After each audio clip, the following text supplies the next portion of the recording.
Hey guys, how's it going? Hope you're doing well. My name is Crown, and today I'm going to read you some very interesting stories that I hope that you're gonna love. And now, without further ado, let's go!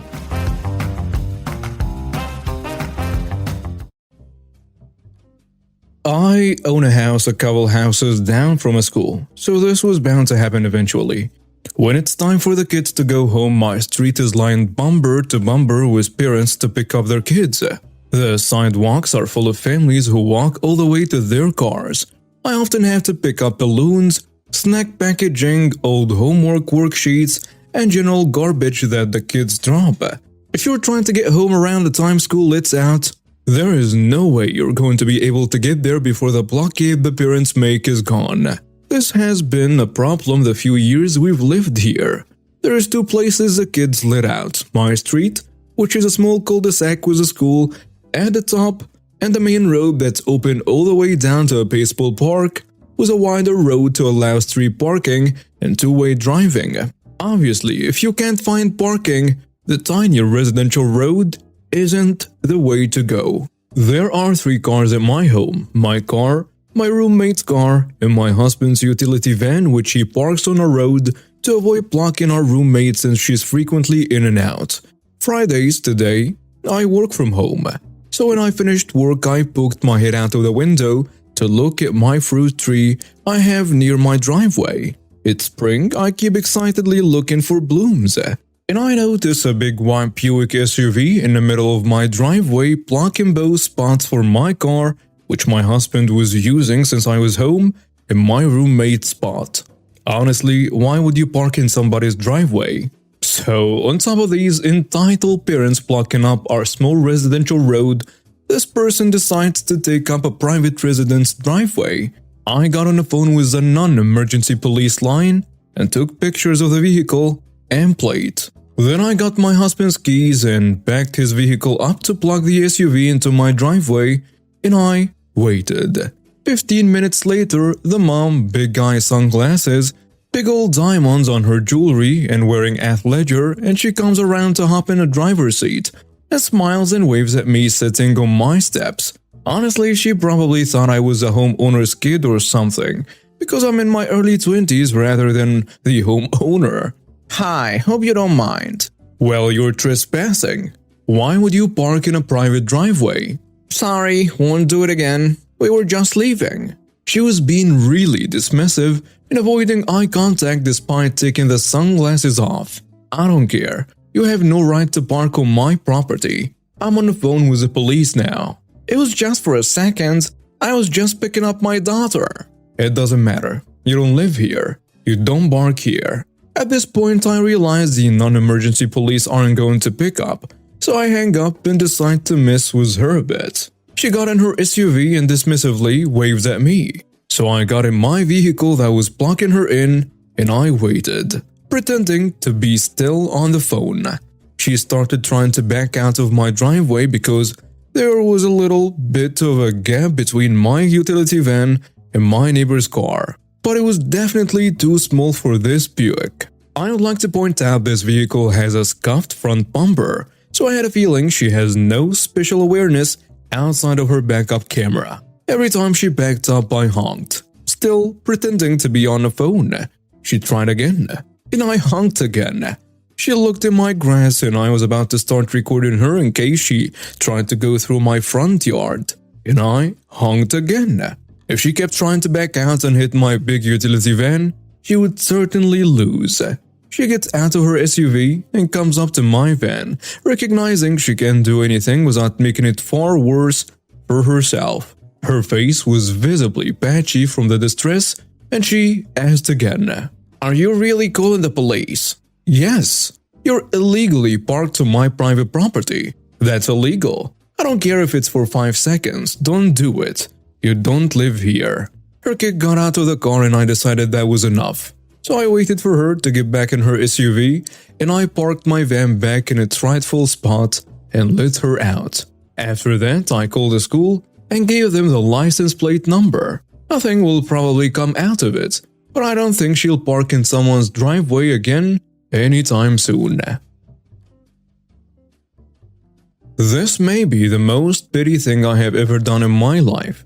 I'm a pretty petty person, and I also believe in malicious compliance, but this takes the cake. So I bought a condo in a building in a large city in the US about 2.5 years ago. The building has an HOA that we all pay into monthly. Since I've lived here, the building has rapidly deteriorated and we have all hired an attorney for a class action style lawsuit. I'm talking broken elevators, broken rooftop AC units, the pool was empty for 4 months during the summer and so on. The people in the building are great though, and we are a friendly bunch. Last year I took the HOA to small claims court because they failed to provide financial documents that show us how our fees are being spent. As this is a legal requirement for all HOAs in my state, I won the case and was awarded the $30 filing fee plus $1. Symbolic, I sued for documents, not money. The fact that they can't provide the documents as they are legally required to do is a separate issue, among others including possible criming that we've hired the attorneys for. I have asked the HOA to pay the $31 to me, and the president of the HOA wants to either meet me somewhere private to give it to me, or he wants to mail me a satisfaction of judgment form, have me sign it and mail it back to him, and then he will mail me a check. No to both. 3 days after I won the case, the HOA announced that they were going to charge us all a special assessment of about $1,000 each and an increase in our monthly dues of 10%. In my state, a membership vote gets triggered if you charge a special assessment that brings the building more than 5% of its yearly income, which means 51% of the owners must approve of the assessment for it to take effect. As this amount is about 20% of our yearly income, a vote should have taken place. When we asked about this vote, the HOA said that it was being made under an emergency clause, which means that the membership vote doesn't have to take place. The emergency? Fixing the elevator that broke on December 24th, 2021. The spirit of the emergency clause is for things like fire, earthquake, flood, and so on. Not a broken elevator that has been broken for a year already. When there was an understandable pushback, the HOA sent out a little email stating that anyone who didn't pay the assessment would have a lien put on their unit. The liens came down yesterday to those who couldn't pay $1,000 on short notice. Our attorneys told us that even though the money is in dispute, we still have to pay it. And I did pay mine. But we also have a lot of retirees/lower income people in the building. The HOA president's house is currently on the market for $20 million. I just got back from the courthouse where I filed a $31 lien against it for $140, clouding its title. It's a matter of principle, not money. Now the title can't change hands until he pays me my $31, and I'm perfectly within my rights to collect on a judgment owed. Edit. Some confusion here. I initially filed the small claims with the HOA as a defendant. The small claim judge determined that was incorrect and said I should sue the individual as the president of the HOA and made me amend the case. Therefore, the defendant in the whole case was a one individual person, and therefore he is responsible for the $31, and I can exercise my right to put a lien on his home in my effort to collect. I can only put a lien against the defendant, and the defendant is a person. I cannot put a lien against the HOA because they were not the defendant in this case. The courts already determined that person owes me money. Hey there, it's Jack. I want to share a story with you all about myself and the journey I've been on. You see, I was born with cerebral palsy, a condition that affects my motor skills and makes it difficult for me to move around. But I don't want you to feel sorry for me. I've learned to live a fulfilling life and overcome the challenges I face every day. Writing has always been a form of therapy for me, especially when it comes to sharing my experiences.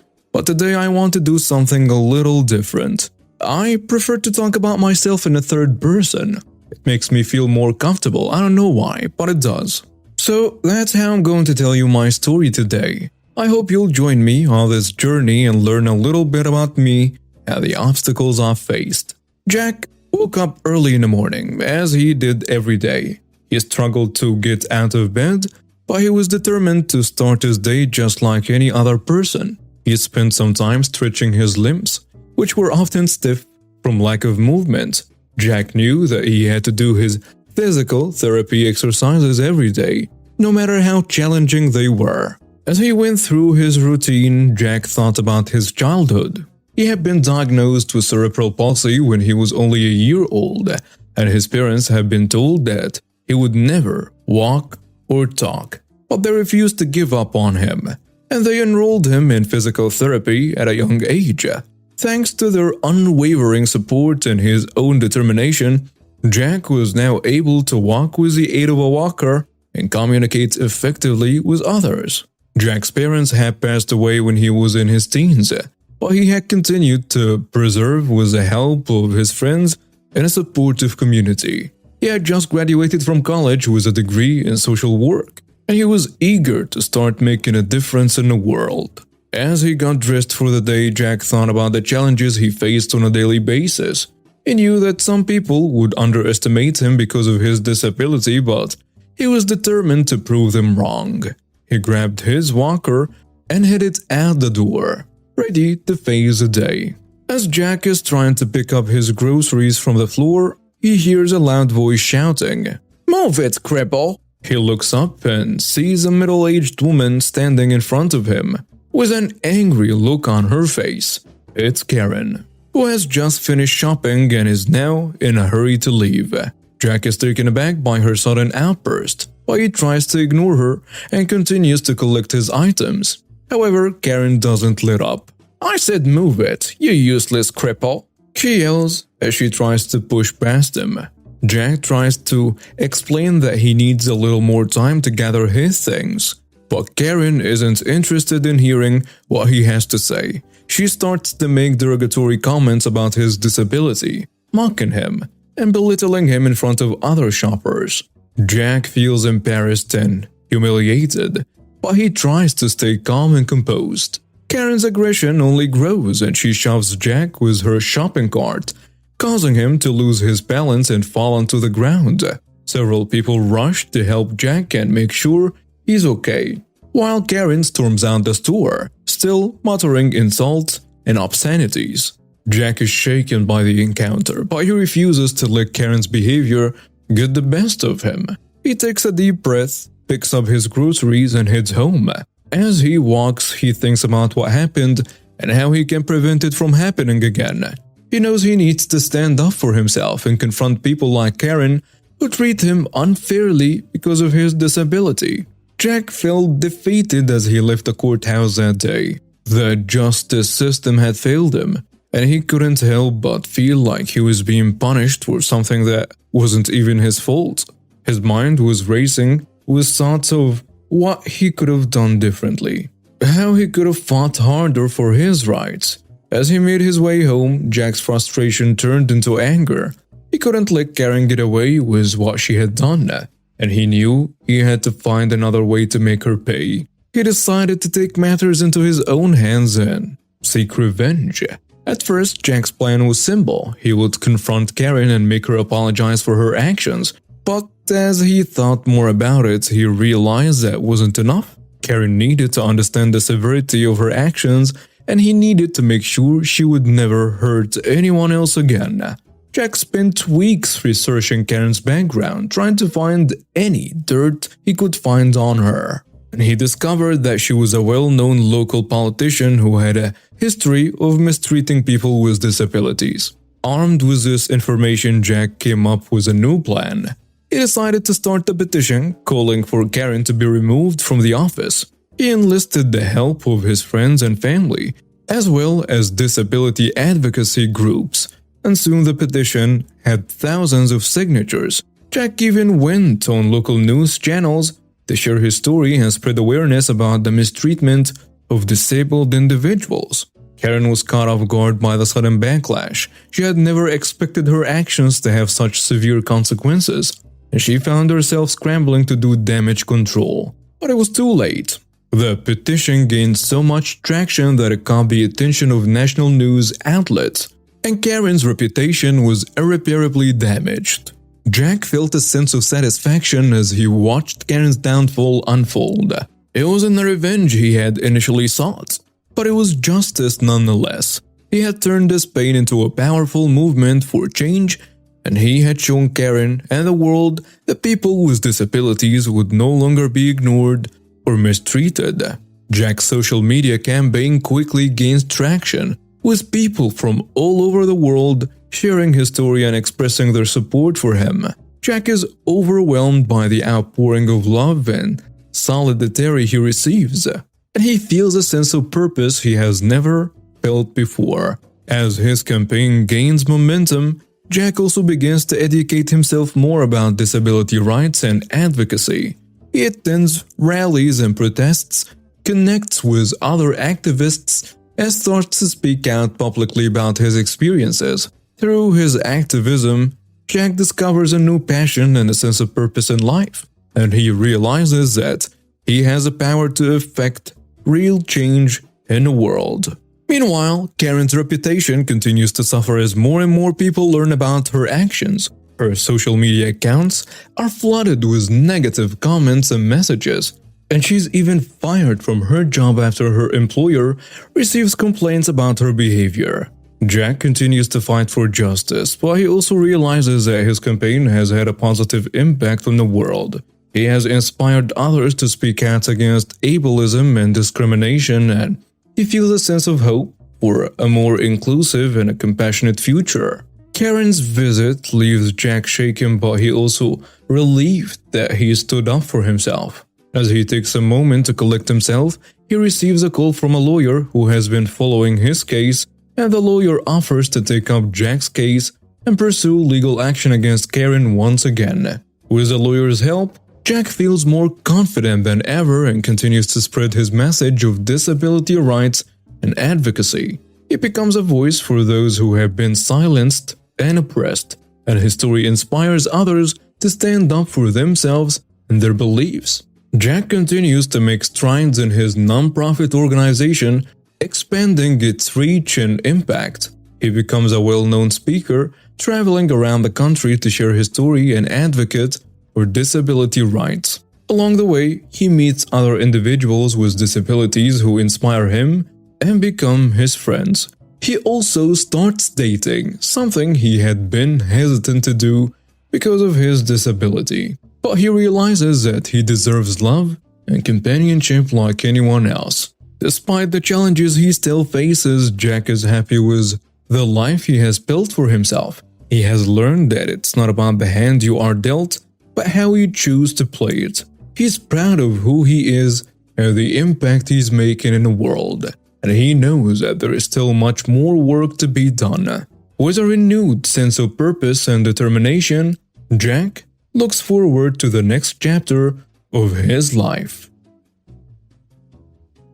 Apparently, I look like I work everywhere I go because people, usually older people, constantly ask me questions about where to find the items in the aisles of stores I frequent. In their defense, I help run a restaurant and usually do know where things are when people ask me for assistance because I'm there all the time. After my partner witnessed this phenomenon the other day, he reminded me that this was not new. I guess I've been doing this for quite a while. Flashback to more than 20 years ago, when I was living in Cincinnati and my phone number was one digit away from a doctor's office. This mean old guy would call all the time asking for a ride for his wife and himself to their appointments. I found out later that this was a service they provide for their elderly patients who could no longer drive themselves. No amount of explanation would convince this gentleman that I did not in fact work there and that he had the wrong number. I finally had enough of this verbal harassment. I let out a huge sigh, just asked for his address and the time and date of their next appointment. I then found the doctor's office number and I asked if they could help. but because of privacy laws, they regretfully informed me that they couldn't confirm that they were even patients, even though we both knew that they absolutely knew this couple. With another big sigh, I drove to their house the next day, picked them up and took them to their appointment. The look on the receptionist's face when I walked in the door said it all. Holy hell. She said, "Please tell me that I didn't just talk to you on the phone yesterday." Yep, that was me. So for 2 years, I would get the call and go pick them up for their appointments. And I wish this story ended with a couple being happy and appreciative. But no, he never hesitated to complain that I was late, that my vehicle was difficult for them to get into, or that I should look more professional. I would always politely remind him that I didn't actually work there, but to no avail. To be honest, I kinda loved it. He was such a cranky old bastard and his grumpiness was so incredibly entertaining to me. But his wife, who was obviously suffering from dementia, was such a sweetheart who thought I was some family member doing them a favor. When I moved from the area, I was so super concerned about them and made sure that the office had someone to take my place. The last time I took them, the folks at the office had a bouquet of flowers and a box of bakery cookies for me to wish me well on my adventures.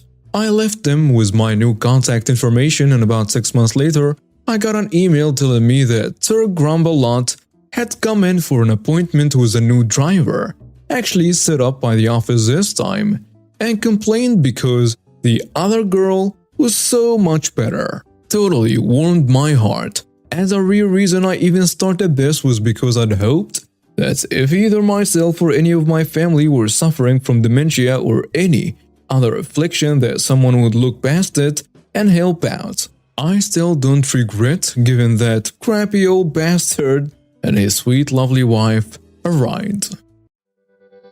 And now we have reached the end of today's stories. Thank you for watching and see you next time.